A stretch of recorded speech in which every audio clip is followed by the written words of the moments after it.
오늘 첫 번째도 재밌었는데 두 번째도 재밌습니다. 그래서 철학 열심히 하시고, 근데 그 생명 윤리하시고, 생물학에 생명 윤리하시고, 또 뭐 행정 일도 많이 하셔갖고, 강릉대학교에서 총장도 하시고, 요즘 은퇴 이후엔 또 계속 철학 공부를 열심히 하셔서, 지금도 뭐 이런저런 그 책들도 많이 내고 계십니다. 특히 이사벨 스텐겔이라는 그 철학자를 지금 굉장히 깊이 연구를 하고 계시고, 뭐 또 곧 책이 나올 것 같습니다.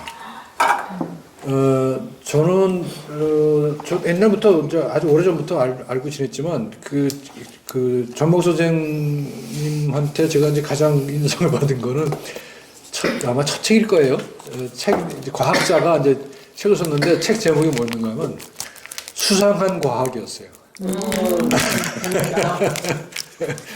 과학이 자기도 과학자면서 과학을 수상하게 바라보는 그런 시각이 너무 재밌었어요. 그리고 그 이후로 이런저런 기회에서 이렇게 만나고, 또 지난번에 여기서 우리 같이 셋이 모여서 술 먹다가 또 작당을 해서 또 셋이 같이 강의도 하고, 가서 했더니 또 뭐 딴 데서 오라 그래서 또 가기도 하고 이렇게 또 여기도 이제 같이 기회가 돼서 같이 우리하고 협업을 해서 앞으로도 재미있는 인연을 계속 이어갈 수 있을 것 같습니다. 정박 선생 박수. 와. 네, 안녕하세요. 이 강의하는 사람의 철칙이 있는데 재미나게 강의한 사람 뒤에 절대로 하지 마.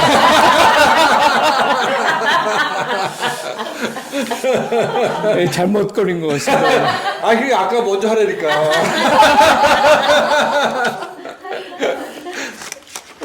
사실 그 전공은 생물학인데 제가 생물에 대해서는 잘 몰라요. 그러니까 이제 식물학과에 처음 들어갔는데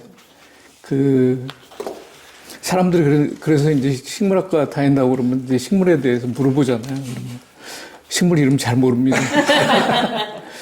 깨보기 더 많이 할 거야. 그래서 자연의 이름 붙이기라든가 그런 생물 관련 책들을 보면은 이분들이 워낙 이 해박한 그런 자연에 대한 지식이 있으시거든요. 근데 그거 모르니까 아마 자연의 이름 붙이기에서도 나왔지만 이렇게 자연을 자기 것으로 받아들이지 못하고 약간 타자화해가지고 그러니까 이상하게 라틴어 이름 같은 건 또 잘 외워요. 그래서 트리플 있어 보이거든. 예를 들어서 트리폴리움 레펜스 린네 그러면 이 트리폴리움이라는 것은 잎이 3개고 레펜스라는 것은 붉다. 그래서 붉은 클로버, 붉은 토끼풀 이런 뜻입니다. 그래서 아직도 쓸데없는 그런 이름들은 몇 개 외우고 있는데 정작 식물 이름을 외우려고 그러니까 굉장히 어렵습니다. 마찬가지로 제가 쓴 이 책도 약간 좀 어떤 실제적인 그런 내용이라기보다는 사변적인 그런 어떤 추상적인 그런 쪽에 머무르는 그런 내용이 많습니다. 그래서 이제 아까 최종덕 선생님보다 덜 재미있다 이렇게 말씀드리는 것이고요. 저도 이제 거의 세 분이 연배가 비슷하니까 은퇴를 해가지고 몇 년 지났는데, 그래서 그런 생각을 해봤어요. 특히 이제 생물학적으로는 이 학문적인 변화가 심해가지고 저희 대학교 때 또 대학원 때 배웠던 모든 그런 내용보다 실제적으로 1학년 때 일반 생물학 교재에 들어가는 내용이 훨씬 더 풍부하거든요. 그래서 매일 강의를 하려면 제일 힘든 게 일반 생물학 강의예요. 늘 공부해가지고 가르쳐야 되기 때문에. 근데 그거에 비해서 수학이라든가 물리학이라든가 화학은 이거 쉽게 변하는 게 없잖아요. 그러니까 너무너무 어렵습니다. 그래서 제가 전공하고 있는 식물생약도 뭐 거의 분자생물학으로 다 바뀌어가지고, 근데 안타깝게도 이제 제가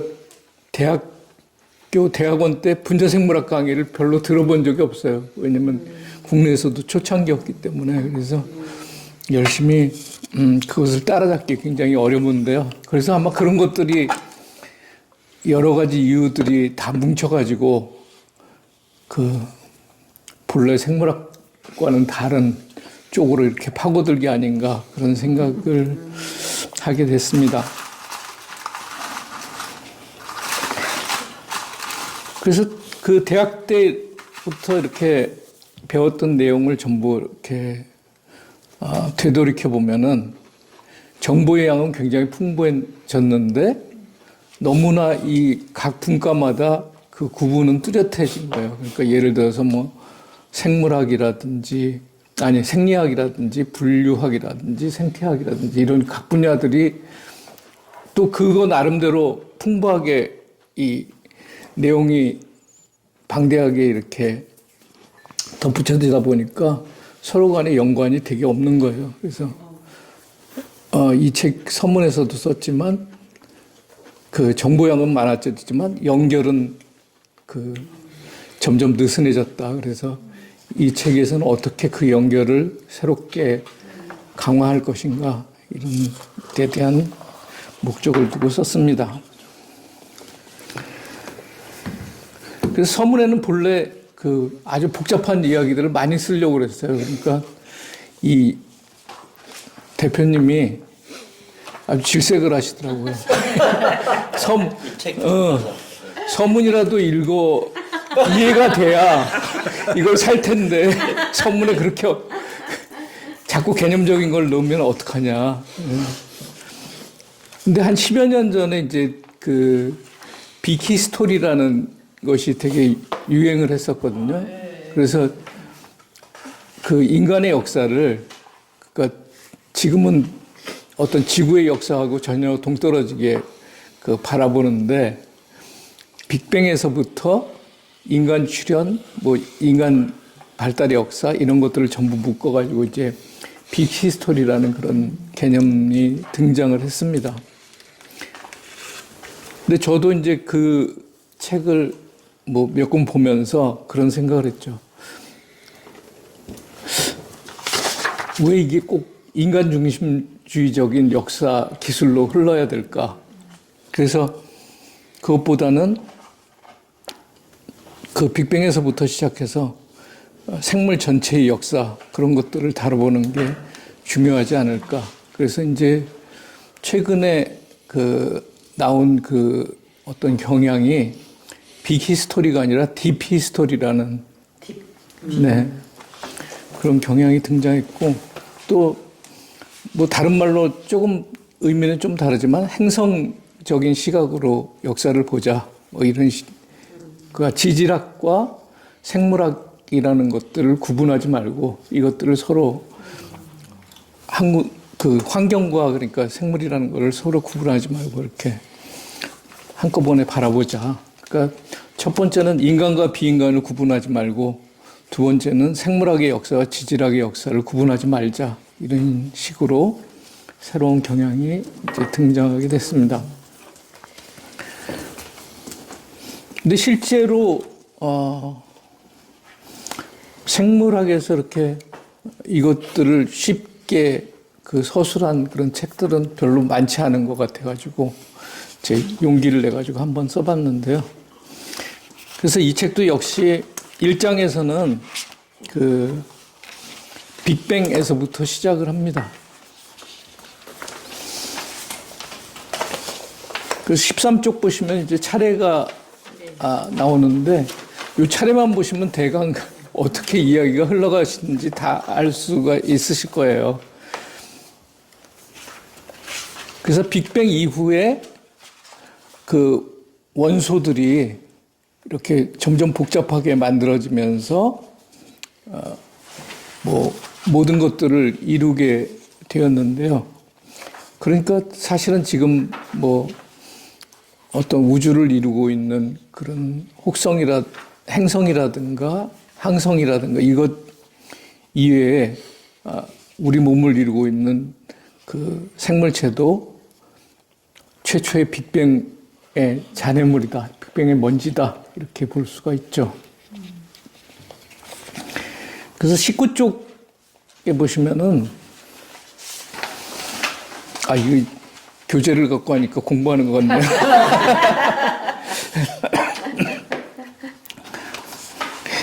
그러니까 19쪽에 보면은 이제 그 싱어송라이터 조니 미첼이 이제 우리는 별의 먼지다 이런 게 있어요. 그래서 이 장에 제일 먼저 나오는 그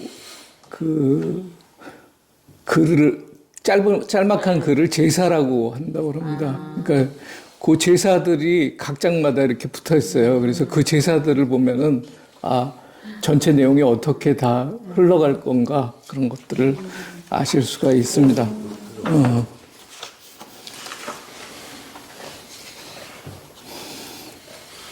그래서 그 별의 먼지로부터 우리가 나왔다 이러는 거고, 아마 강신익 선생님이 매일 밤 옥상에 올라가셔가지고 열심히 우주를 바라보고 계시는데 아마 그래서 그런 것 같습니다.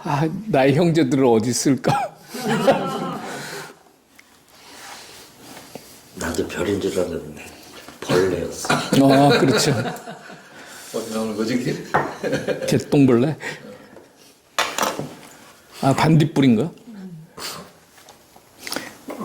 그래서 특히 이제 그런 와중에서 지구도 우주의 먼지들이 뭉쳐가지고 태어났는데 거기서 제일 중요한 사건 중에 하나가 이제 물의 등장이죠.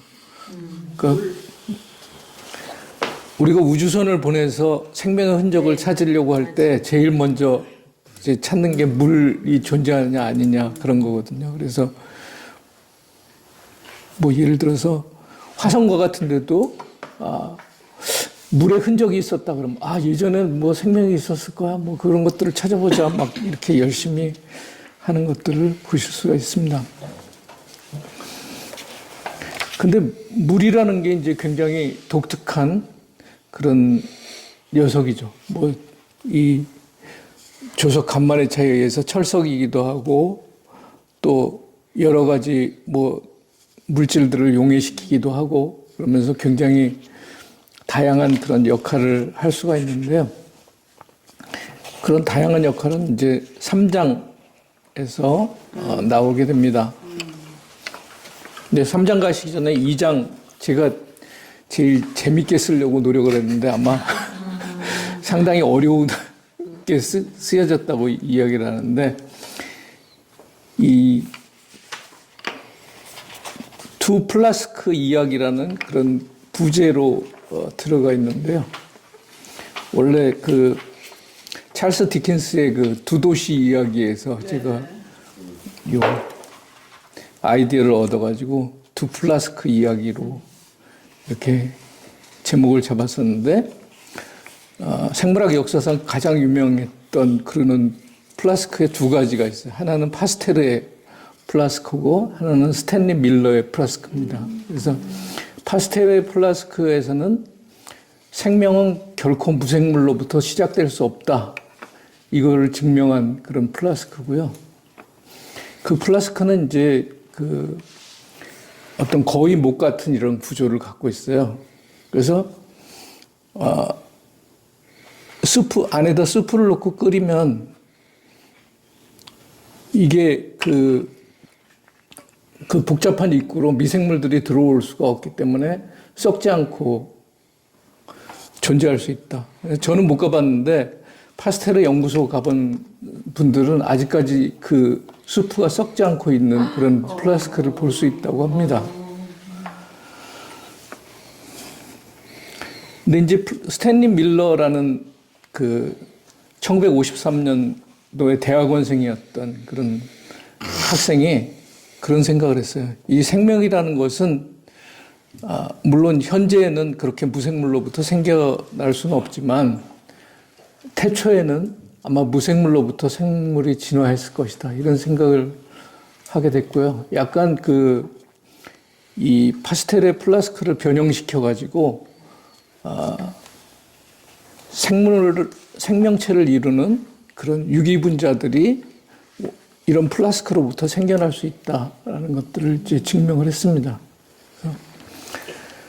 여러 가지 그 기체를 섞은 다음에, 그러니까 초기 지구의 기체라고 생각되는 기체를 섞은 다음에 거기에 전기방전을 시키면 그게 이제 번개라든가 이런 것들을 모사한 거죠. 전기방전을 시키면 그 아래 그 냉각수에 유기분자들이 녹아 있는 것을 이제 발견하게 됐죠. 그래서 초기 유기분자들이 그렇게 생겨난 다음에 그것들이 점점 복잡해지고 지금과 같은 생명체의 몸을 이루는 고분자 유기화합물이 되었을 것이다. 이렇게 이야기를 했습니다.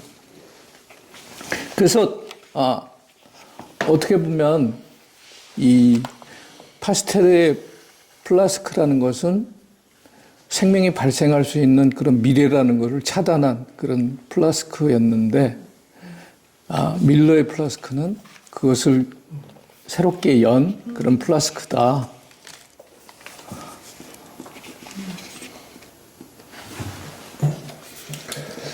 잠깐 제가 약간 소개해서 빠뜨렸는데 시인이시기도 합니다. 어머나.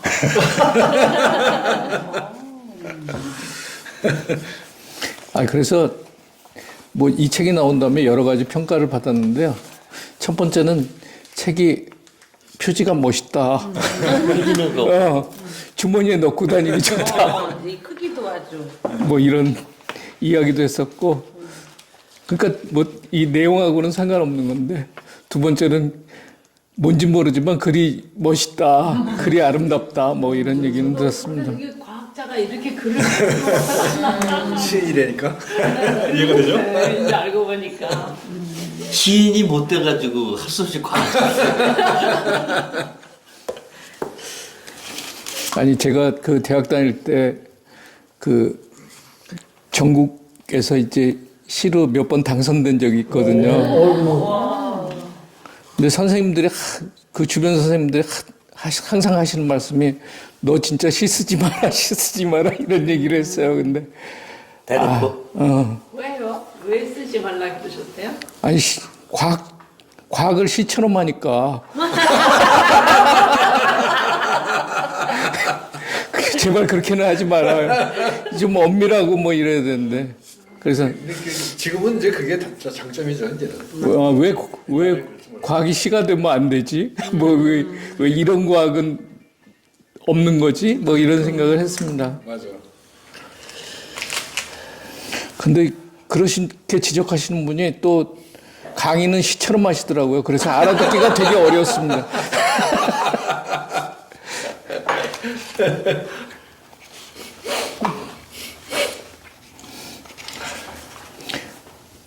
그래서 점차로 이제 그런 복잡한 유기 분자들이 생기면서 이 유기 분자들이 갖는 그런 특수한 그런 성격들, 그러니까 예를 들어서 물 분자와 같은 것들이 서로 결합하려고 하는 그런 성질들, 다른 것을 녹이려고 하는 성질들, 뭐 이런 거 때문에 이제 생물체의 출현이 가능하게 됐는데요. 예를 들어서 우리가 그 수돗물을 틀어놓고 있으면 그 밑으로 내려갈수록 가속도가 붙잖아요. 그러니까 위에는 굵다가 아래로 갈수록 점점 가늘어집니다. 그러면서 물은 끊어지질 않아요. 왜냐면 물 분자들이 서로 결합하려는 그런 성질 때문에.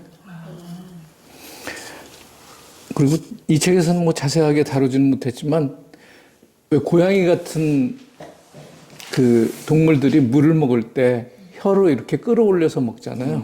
네. 그것도 물기둥이 끊어지지 않는데 그런 끊어지지 않는 물기둥 때문에 고양이 같은 것들도 물을 먹을 수 있다. 뭐 그런 얘기가 있습니다.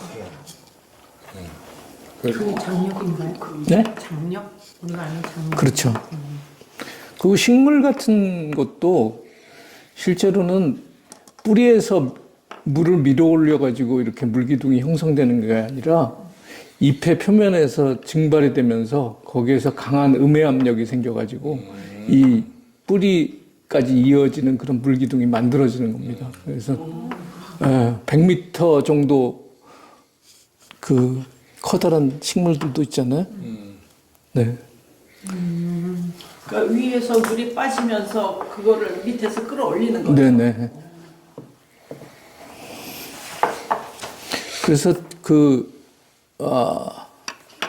이 가물 때 같은 때는 빨아올리는 거는 열심히 빨아올리고 밑에서는 물이 없어. 미처 물을 빨아들이지 못하기 때문에 그 약간 혈관 같은데 이렇게 그 색전증 같이 생기는 것처럼 물기둥도 그렇게 생기고 그래서 그걸 이 청진기 같은 거로 들으면 또 뻑뻑하는 그런 소리가 난다고 합니다. 그 나무에 좀 청진기 되고 들으면 소리 진짜 들려요. 대봤어요. 봄에 물 올라올 때. 물 올라오면서 그래서 56쪽 보시면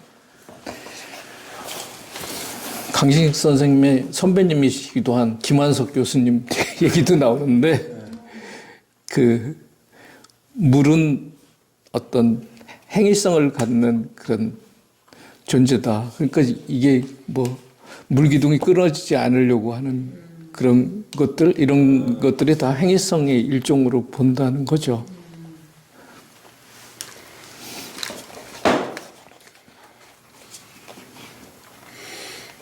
그 당시 이 단톡방에서 이제 그런 말씀하셨는데 이 월수라는 그런 그 드라마가 있었대요.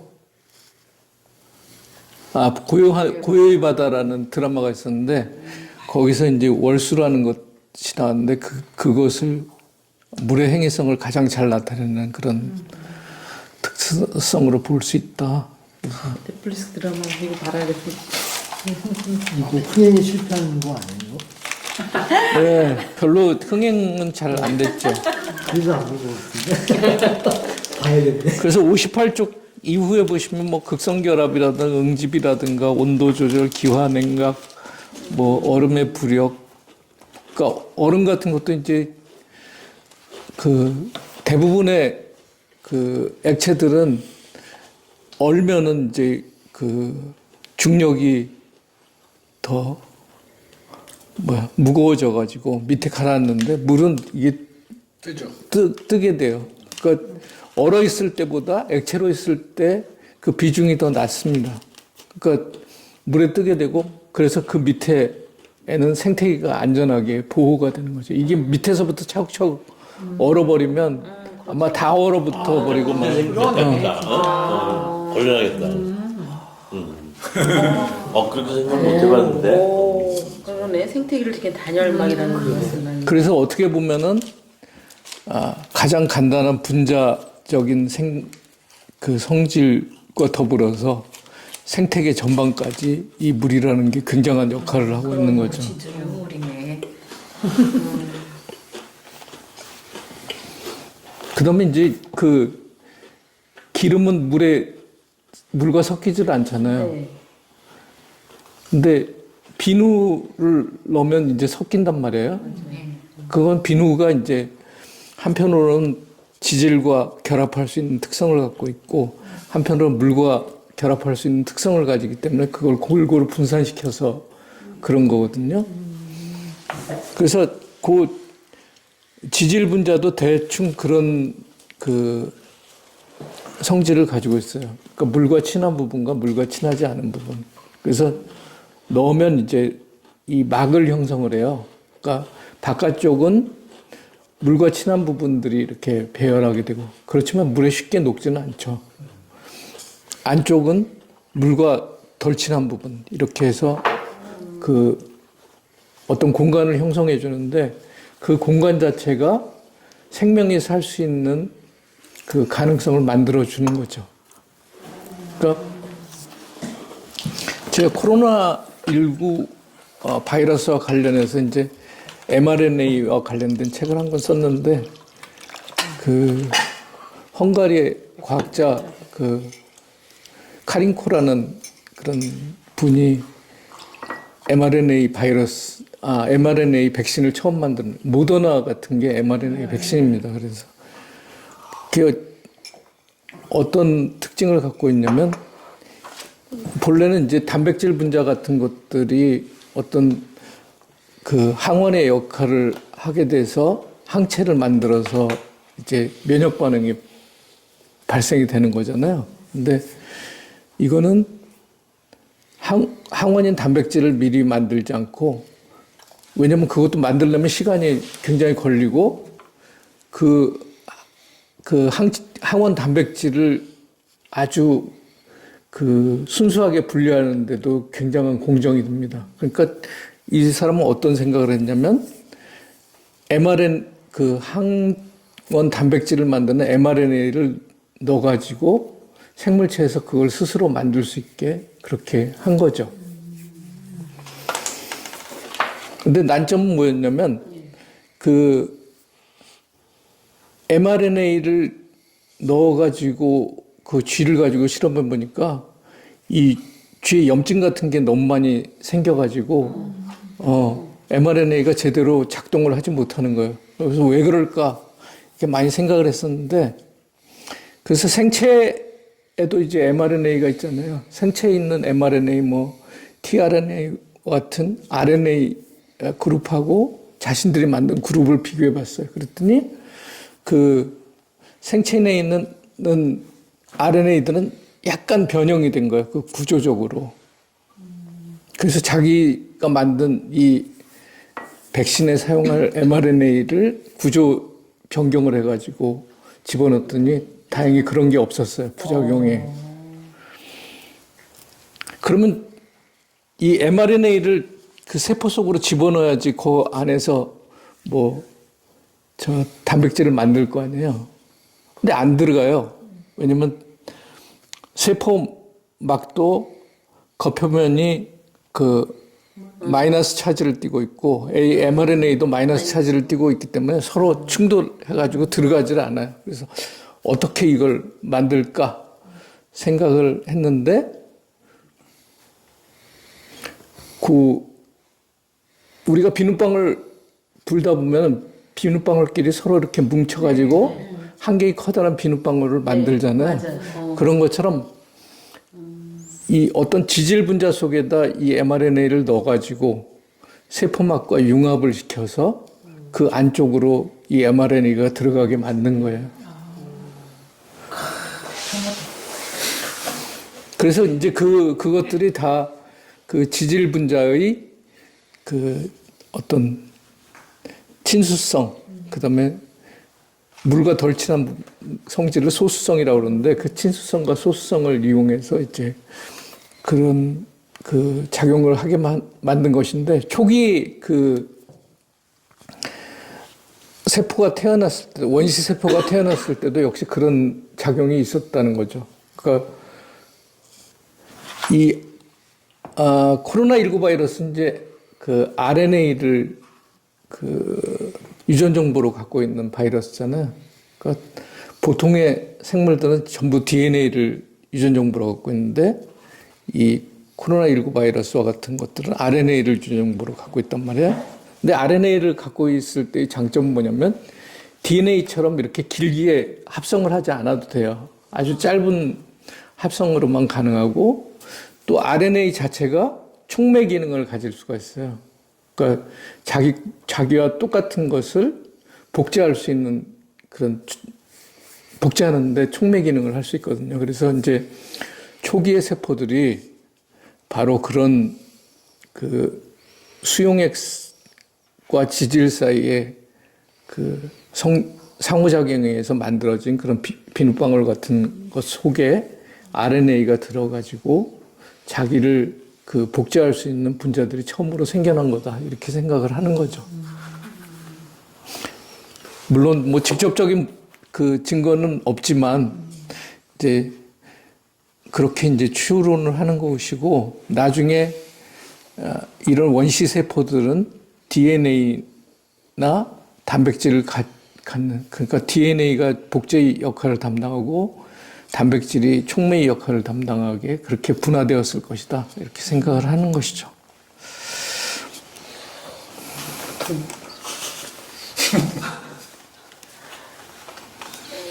어렵대요.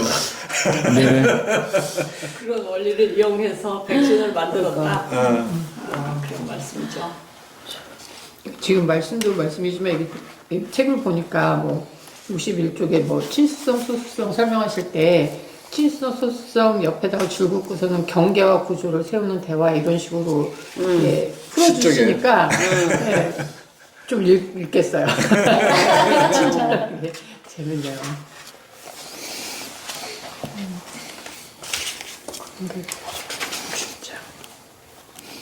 그래서 3년까지는 이제 그 우주의 탄생서부터 초기 세포들이 원시 세포들이 어떻게 생겨났을까에 관한 것이고요. 그러면 세포들끼리 이제 서로 융합을 해가지고 보다 복잡한 생물들이 생겨났겠죠. 그걸 4장에서 이제 다루고 있습니다. 그 사실은 이게 그 굉장히 작은 책인데 제목은 어마어마하게 얽힌 생명 역사라 가지고 밀도가 굉장히 높은 책인데 이거를 네, 이해하실 수 있으면 아마 생물학 전체를 다 이해하실 수 있을 겁니다. 그래서 초기에 태어난 그런 세포들은 박테리아와 비슷한 그런 세포들이었어요.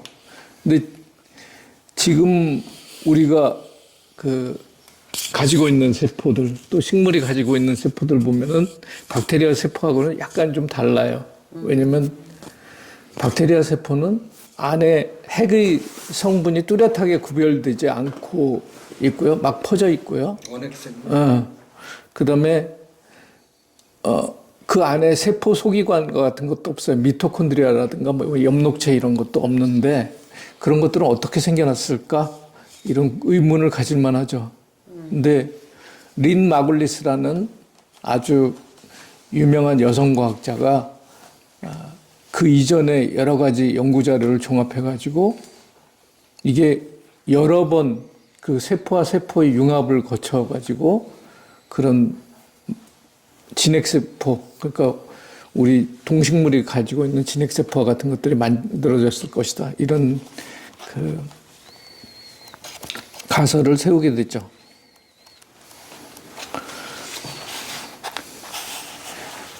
린마구리스를 잘 모르시는 분도 계시지만 아마 코스모스를 쓴 칼 세이건은 잘 아시겠죠. 존 와이프. 그러니까 네.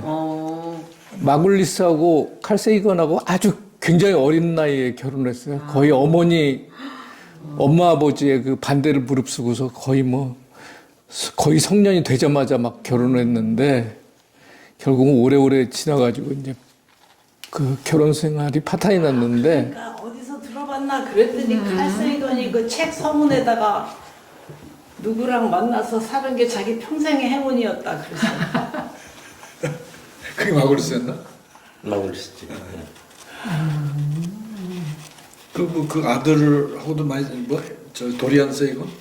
아들이 이제 도리안 세이건인데 그러니까 세이건이라는 그 성은 그대로 아들은 가지고 있었는데 왜냐면 나중에 그 마굴리스 씨하고 재혼을 해요. 그래서 그 성이 바뀌었는데 린 마굴리스라고 아들은 이제 그 아빠 성을 그대로 가지고 있고 그래서 공생에 관련된 책을 굉장히 많이 썼죠. 그러니까 생물학자 중에 여성 생물학자의 과학 내용이 남성하고 좀 달라. 근데 저는 읽으면서 여성 생물학자는 굉장히 많구나 그런 생각도 들었어요. 선생님 인용하시는 분들 이름을 보면 여성이 많이 등장해요. 근데 또 이론 자체가 좀 그렇죠. 성향이 달라. 그러니까 공생이잖아. 그러게. 그다음에 뭐 바그라 베클리트 같은 경우에는 그 지인이 막 돌아다니잖아 이렇게 유전자가. 그리고 막 옥수수랑 대화를 하면서 과학을 하잖아. 그 전복 선생 같은 과학자야. 옥수수밭을 걸으면서 뭐 유전자가 어떻게 행동할까 이런. 아니 그래서 이제 남성의 과학과 여성의 과학이 약간 좀 다른데 그런 것 같아요. 제가 그 왓슨과 로자랜드 프랭클린의 이야기는 이제 좀 아시잖아요. 그러니까 DNA 로자랜드 프랭클린의 그 찍은 엑스레이 그 51번 그 엑스레이 사진을 가지고 그걸 훔쳐가지고 이제 왓슨이 맞아요. 발표를 한 거예요. 그래서 그것을 가지고 이제 노벨상을 수상하게 됐는데 노벨상을 수상할 무렵에는 그 프랭클린이 이제 암으로 사망을 해가지고 안타깝게 못 받게 되죠. 근데 그걸 훔쳤다는 것 자체를 얘기를 안 했어요. 안 했지. 그래서 모르죠. 근데 그 당시에 이 두 그룹이 있었대요. 하나는 열심히 목표 지향적인 그런 그룹이 하나 있었고, 그러니까 이거를 연구하면 틀림없이 노벨상 탈 거야. 그래서 모델을 열심히 만들려고 그러는 그룹이 있었고, 그 프랭클린처럼 그게 이제 그걸 대표하는 게 이제 왓슨의 그룹이고, 하나는 프랭클린처럼 이거 차곡차곡 데이터를 쌓아가면서 그 데이터가 완벽해질 때까지 발표를 늦추고 있는 그런 그룹이 있었는데,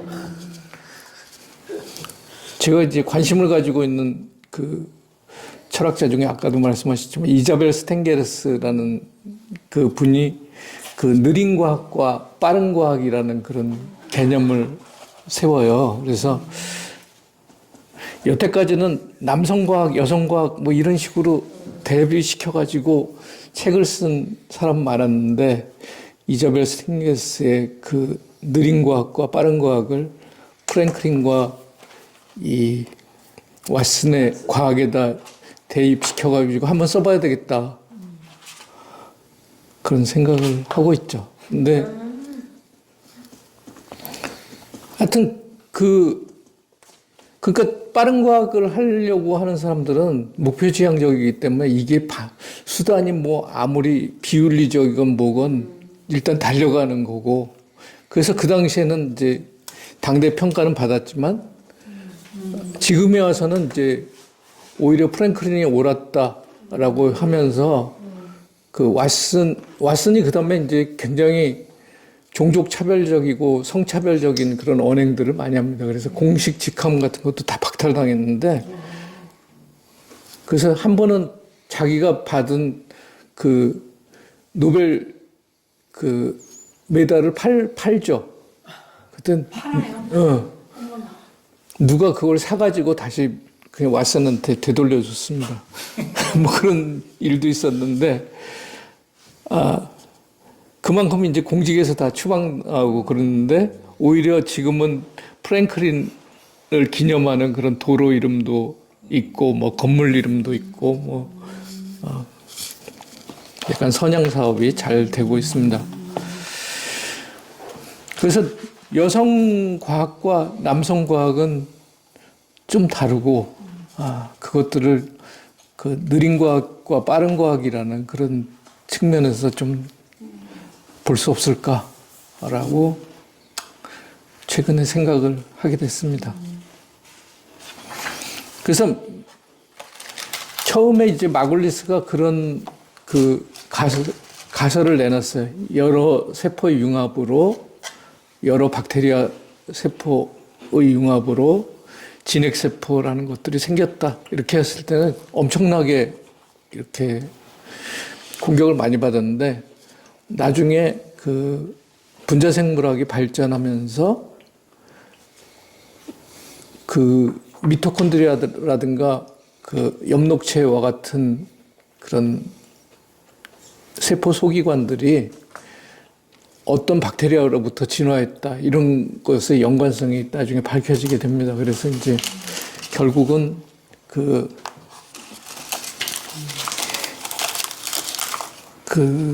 노력이 평가를 받았다고 그럴까요?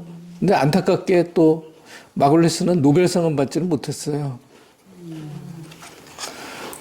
그래서 저도 그 진화의 엔진이라는 책을 번역하면서 마글리스의 서문까지 받아뒀는데 하여튼 그 책이 이상하게 그 출판이 안 되면서 제가 이제 주무진에 있는 작은 아파트에서 살았거든요. 제일 꼭대기 층인데 이 노트북을 켜놓고 막 작업을 하고 있었어요. 근데 어느 날 그냥 갑자기 천정에서 물이 왕창 쏟아진 거예요. 그러니까 전부 이제 나무로 그 내부를 해가지고 아주 깔끔하게 이쁜 그런 아파트였는데 갑자기 물이 쏟아지면서 노트북이 다 망가진 거예요. 그때까지 작업하던 게 다 날아가고 막. 설마 백업을 안 하셨어? 아니 근데 뭐 작업하고 있을 때는 뭐 그런 생각까지는 못 하죠. 그래서 늦춰지게 됐는데 하여튼 뭐 그것 때문에 마골리스 살아있을 때 마골리스 서문 받은 거예요? 네. 진짜 너무 안타깝다. 그래서 이제 같이 마글리스하고 또 같은 MIT에 그 근무하던 사람이 있었는데 유니버시티 오브 매사추세츠구나. 그 같은 사람이 있었는데 그분의 부인이 한국계예요. 그래서 같이 번역을 했었는데 그분도 나중에 또 암으로 돌아가시고 그래가지고 이 책이 그냥 혼자 남았네 그럼? 붕 뜨게 됐습니다. 근데 아직까지 해주겠다는 데가 없어가지고. 그 판권을 또 사야 돼가지고 아마. 판권. 그럼 이 책이 잘 팔려야 되겠구나. 그걸 좀 쓸 거 그랬나?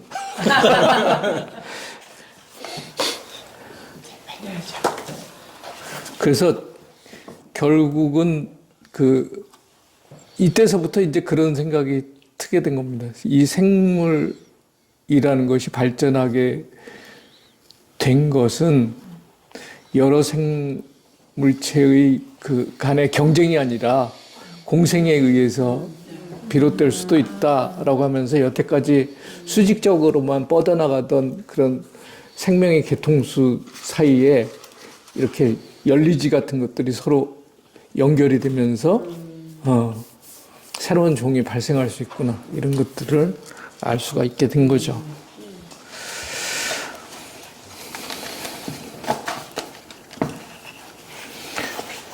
그래서 진핵세포가 생겨나면서 단세포에서 다세포로 이제 발전을 하게 됩니다. 그래서 결국에 궁극적으로 다세포로 발전해서 이제 사람을 비롯한 여러 가지 우리가 눈으로 볼 수 있는 그런 생물체들이 생겨났다고 생각을 하고요. 박테리아는 그렇게 생겨날 수가 없죠. 눈으로 보이지가 않겠죠. 근데 5장에서는 109쪽 보시면은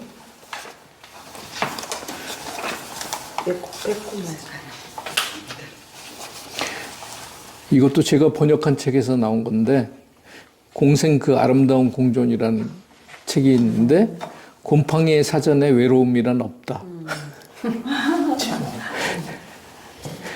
그러니까 이 다른 생물체 그러니까 자신의 세포들뿐만 아니라 다른 세포들하고 서로 공생을 이제 하게 되는 그런 단계들이 생겨나게 됩니다. 예를 들어서 왜 그 샤워룸 같은 데 가면 미끈미끈한 그 물때 같은 게 생기잖아요. 그다음에 뭐 우리가 싱크대 같은 데 보면 오래되면 이렇게 미끈미끈한 게 생기는데 그게 여러 가지 그 세포들이 결합을 한 거예요.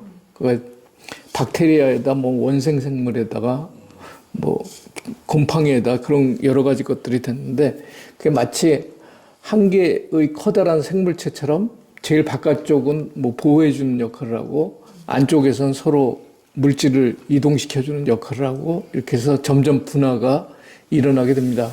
그러니까 우리는 그런 질문을 할 수 있죠.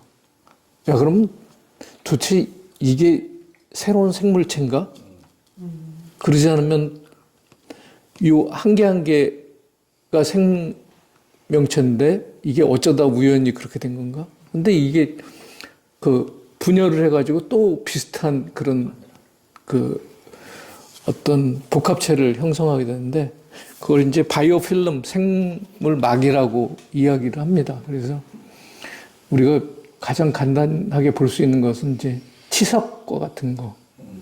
치석과 같은 것도 이제 그런 생물막의 일종이라고 볼 수 있고, 특히 이제 의료기구의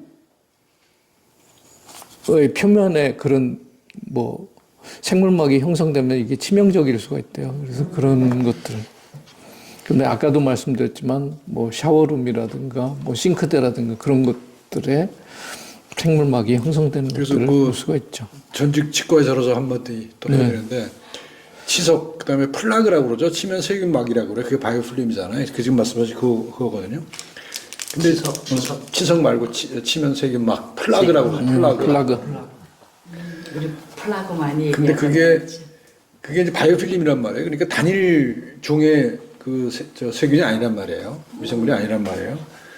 근데 지금 연구 방향은 전부 다 단일 종을 찾거든요. 뭐 치주염의 원인균이 뭐냐, 충치의 원인균이 뭐냐 이렇게 막 찾거든요. 제대로 못 찾고 있어요. 왜냐하면 못 찾는 이유가 뭐냐면 이거 전체를 하나의 생태계 전체가 하나의 원인일 수가 있는데 그런 쪽으로 접근을 안 하기 때문에. 하나의 세균을 고착하는 그렇죠. 암흑이. 그렇게 연구하는 사람이 아주 극히 일부 있지만 이건 너무 복잡하니까 쉽지가 않은 거예요. 그래서 이제 이렇게 제가 보기에는 이렇게 걸려 있는 거예요. 버틀목에 걸려 있는. 그 연구를 할 때 그냥 이거를 가장 작은 소 단위로 나눠 가지고 그렇죠. 환원시켜 가지고 이제 연구를 하는 것들이 많은데 실제적으로 보면 전체적으로 이게 협동 작용을 하는 거죠. 그래서 114쪽하고 115쪽 그 제일 아래하고 뒤를 보면은 뭐 그런 얘기가 나옵니다. 강식 선생님께서 더 잘 설명을 해 주시겠지만 무려 시간당 40마이크로미터 이상 기어가면서 범랑질을 빠르게 파괴한다. 뭐 이런 이야기도 있습니다.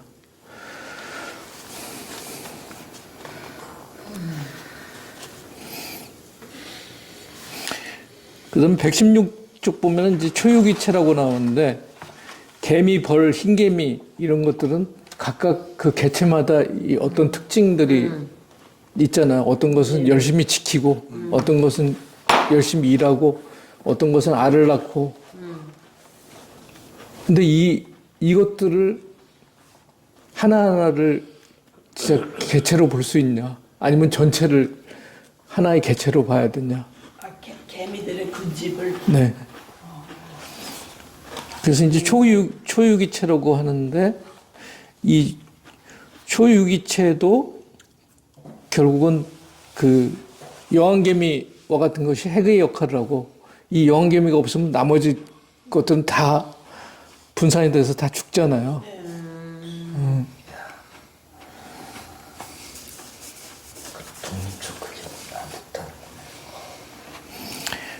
그 다음에 이제 117쪽 이후에 보시면은 이제 식물들도 역시 그런 일을 한다. 그러니까 숲과 같은데 이제 나무들이 서 있는데 실제로는 그 밑으로는 곰팡이와 같은 것들이 다 뿌리와 연결되어 있어가지고 어떤 영양분을 흡수하거나 수분을 흡수하거나 이런 역할을 하게 되고 심지어는 뭐 그늘 아래에 있어가지고 잘 자라지 못하는 식물들은 잘 햇빛을 받는 그런 식물에서부터 영양분이 이동해가지고 그 식물을 먹여 살리기도 하고 뭐 그런 역할을 한다. 그래서 이제 그것들을 그 특징적으로 이르는 말이 이제 우드 와이드 웹이라고 합니다. 그러니까 우리가 월드 와이드 웹처럼 WWW처럼 그 우드 와이드 웹이라는 125쪽에 나옵니다.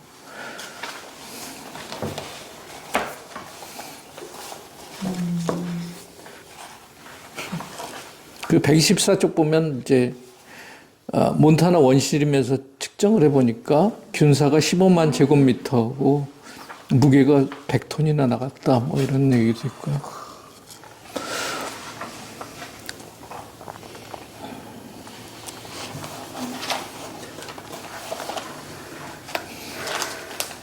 그래서 결국은 이 생물체를 보는 새로운 시각이 필요하지 않을까. 이게 한 개의 세포로 한 개체가 만들어지는 건 결국 드물고 굉장히 다양한 그런 다른 곳에서 유래한 세포들이 하나의 개체를 만들지 않을까 이런 생각을 하게 되고요. 6장 보시면은 그 하나가 된다는 것은 언제나 많은 것들과 함께 되는 것이다 라는 그런 제사가 나오는데 이 도나 해로웨이라는 이 철학자도 실제로는 생물학을 전공한 사람이에요. 그래서 우리가 최근 건강에 대한 관심이 많아지다 보니까 뭐 그 마이크로바이옴 뭐 이런 이야기 많이 하는데 그런 얘기가 있어요. 쉽게 얘기해서 태어날 때는 100% 인간이지만 죽을 때는 50% 인간이다.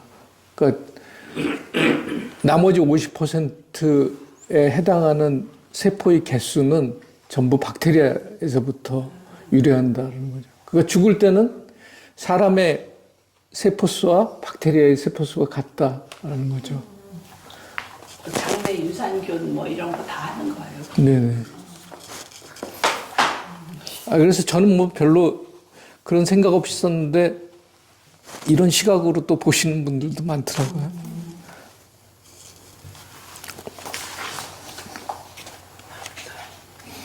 그래서 건강이라든가 질병이라든가 이런 것과 굉장히 관계가 많다는 거고 145쪽 보면 이제 미생물과 장뇌축이라는 거 있는데 우리가 뭐 신경 쓰거나 그러면 이게 소화도 잘 안 되고 그러잖아요. 반대로 뭐 뱃속이 이상하면은 뭐 생각도 잘 못하고 이러는데 이게 뇌에서 나온 미주신경이 그 위장까지 연결되어 있고 그 위장에 그 사는 박테리아들이 신경 전달 물질 같은 걸 분비한다. 뭐 그런 이야기도 있습니다. 그래서 결국 요새 멍청한 게 소화가 안 돼서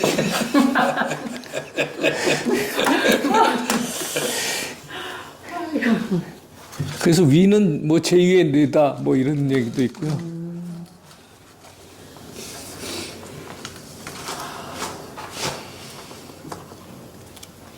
그래서 그 재밌는 동영상을 본 적이 있는데 미국 무슨 미생물 학회가 만든 동영상인데 아이들한테 들려주는 노래를 만들었어요.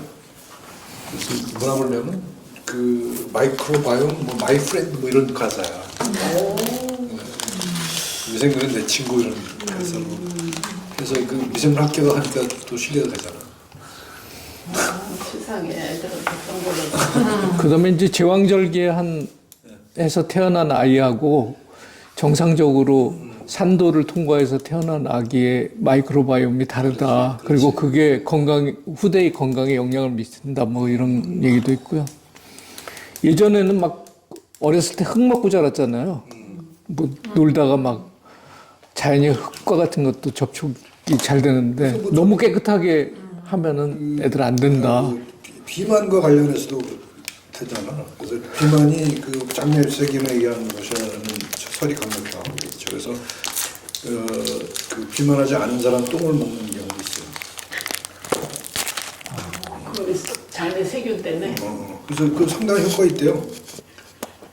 지금 크론병을 그렇게 치료하거든요. 근데 아직 보건복지부 허가가 안 났어. 그런데 그래요? 현충아를 현충아. 주입을 하죠. 그 고상한 이야기로 이제 분변 이식이라고. 아니 근데 그게 그 실제로 서울대 의대 미생물학과 교수가 그 옛날 그 전 민주노동당 국회의원 있잖아 강기갑 씨. 네네 맞아요. 강기갑 씨랑 같이 그런 실험도 하고 그랬어요. 우리나라에는 그런 어마어마한 비만 환자는 별로 없잖아요. 뭐 그렇긴 한데 어쨌든 장내 미생물이 건강에 상당히 영향이 있는 거는 사실인 것 같아요. 그 뭐 자폐도 뭐 관련이 있다는 얘기가 있고 그 비만은 진짜 관련이 있는 것 같아요. 비만. 아 건강한 사람의 똥도 잘 먹고 팔고 그러니까. 어. 그래서 그거를 이제 하는 사람들이 또 있어. 프로바이오틱 해가지고 뭐 의사 중에서 일부 그런 거 하는 사람도 있어요. 내 똥은 얼마 이렇게. 아니 그러지는 않지만 뭐 유산균 같은 거 네. 그거 해가지고 팔고 여에서도 유산균을 드세요. 그래서 보니까 이게 또 아주 계통학적으로 얽혀 있대요. 그러니까 특정한 생물체들을 이렇게 같은 환경에다 키워도 그 안에 가지고 있는 그런 마이크로바이옴들은 서로 다르고 뭐 그래서 그런 계통학적인 성질도 가지고 있어가지고 이게 계통학적으로 얽혀 있다는 얘기는 거의 뭐 같이 진화한다는 그런 이야기가 되고 같이 진화하는 애들은 거의 한 개의 그 유기체로 볼 수 있지 않냐, 한 개의 생명체로 볼 수 있지 않냐 그런 거고. 그래서 유기체의 개념을 이제 수정해야 된다. 공생체로.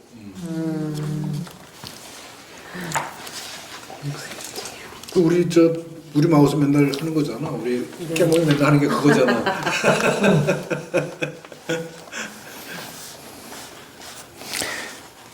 그래서 보니까 아까 뭐 선생님도 다윈의 그 이야기에서부터 시작했지만 이 다윈 할아버지가 참 위대하시더라고요. 이 종이기원 그 마지막 장의 거의 마지막 부분을 읽어보면 이 얽힌 둑이라는 이야기가 나옵니다.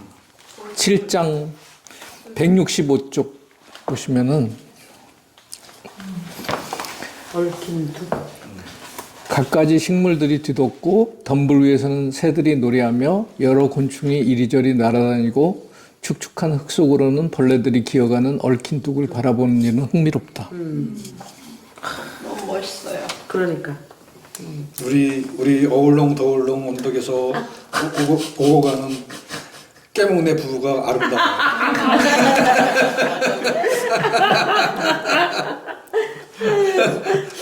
그래서 예전 그 뭐 이기적 유전자 경쟁을 그 강조하던 거기서부터 그러니까 찰스 다윈의 이야기도 이렇게 경쟁으로만 보려고 그러는데 사실은 그렇지 않다라는 거죠.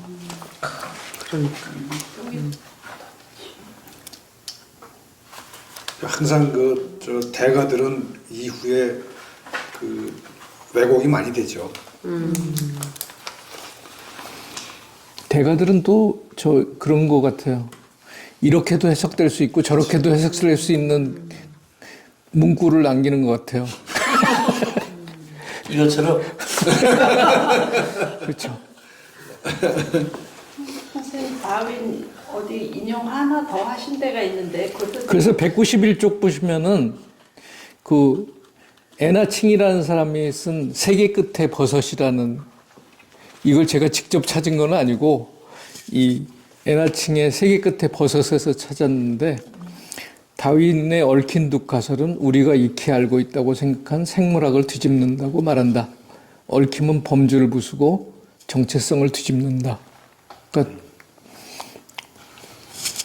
여태까지 생물학을 이렇게 구획으로 나눠가지고 분류했던 것, 그리고 뭐 개체라든가 공생체라든가 이런 개념들, 그런 것들을 더 뒤집는다라는 것이다. 근데 요즘엔 물리학에서도 얽힘을 얘기하잖아요, 그죠? 물리학에서. 원래 시작이 거기서 그냥 얽힘이 어느 인탱글먼트. 인탱글먼트. 아 여기 표지에 얽힘 있어요. 근데 이 세계 끝의 버섯이 참 훌륭한 책이긴 한데 번역이 좀 이상해요. 다시 해야지 뭐 그럼. 세계 끝에 번역이 이상한 게 뭐냐면 동충하초 이런 것도 애벌레 곤충 막 이렇게 번역을 해놓고 그다음에 뭐 여기는 고쳐서 했는데 높은 산 전백이 숫돌나비 이렇게 고쳐서 했는데 거기는 그냥 영어 나온 그대로 해석을 했더라고요. 그러니까 이게 우리나라 우리 도감이 다 전혀 없는 그 명칭의 그 나비들이 존재하는 거죠. 책은 재밌어요. 그런 점만 좀 약간 좀 고치면 좋을 것 같은데. 그 다음에 197쪽 이하에서는 이제 가이아에 대해서 이야기하는데요. 그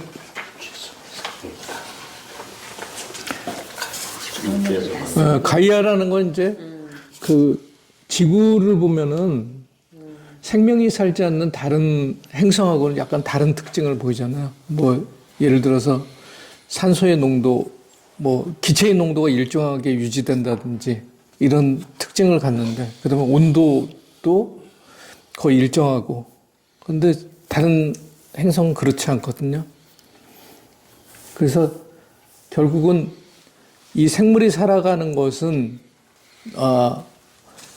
그 행성 자체가 유지하는 어떤 안정성 때문이다. 이런 이야기라고 이제 가이아 가설을 붙였는데, 아까 그 파리대왕 말씀도 했지만 그 윌리엄 골딩이라는 사람이 이제 파리대왕을 써가지고 노벨 문학상을 받았는데, 그 사람이 이제 붙여준 거예요. 이 가이아라는 이름을. 그러니까 가이아라는 게 대지의 신? 대지의 여신?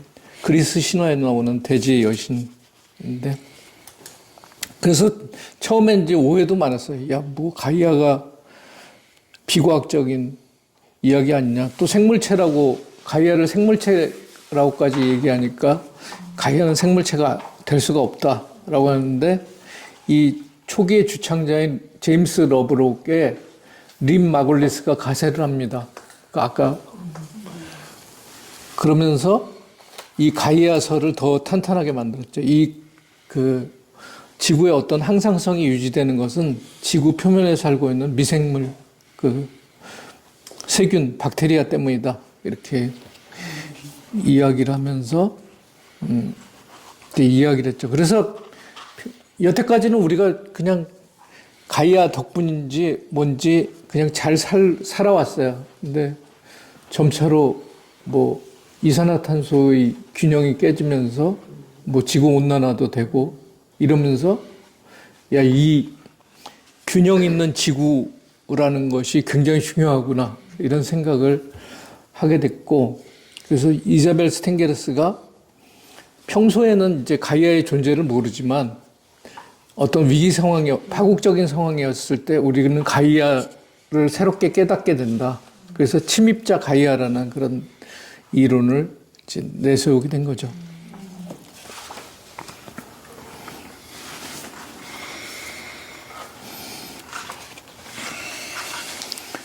그래서 이 가이아의 이론은 한때는 과학계에서 약간 배척되는 것처럼 그렇게 생각되었지만, 이제 인문사회학자들이 새롭게 해석하는 그런 이론이 되었고, 점차 영향력을 확산시켜가고 있습니다. 근데 이것도 역시 처음 얘기한 양반이 누구냐?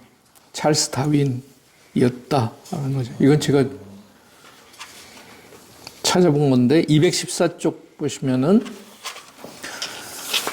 너무 멋있었어요.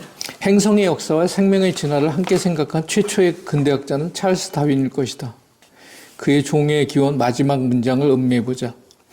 처음에 여러 가지 생명의 기운이 하나 또는 소수의 형태에 스며들었고, 이 행성이 확고한 중력의 법칙에 따라 회전하는 동안 그렇게 단순한 시작으로부터 가장 아름답고 가장 경이로우며 끝없는 형태들이 생겨났으며 지금도 생겨나고 있다는 이러한 관점에는 장엄함이 깃들여 있다.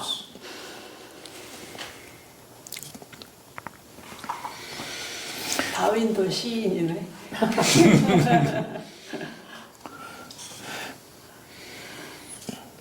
그래서 아까 또 말씀했지만 이 마지막 장이 나중에는 약간 변형이 되거나 그러죠. 이게 초판의 서문인데, 처음에는 이제 종교계와 갈등을 일으키지 않으려고 다윈이 엄청나게 노력을 했어요. 근데 그래서 이제 이런 어떤 약간 모호한 그런 애매하게. 애매한 그 마무리를 이제 짓게 된 거죠.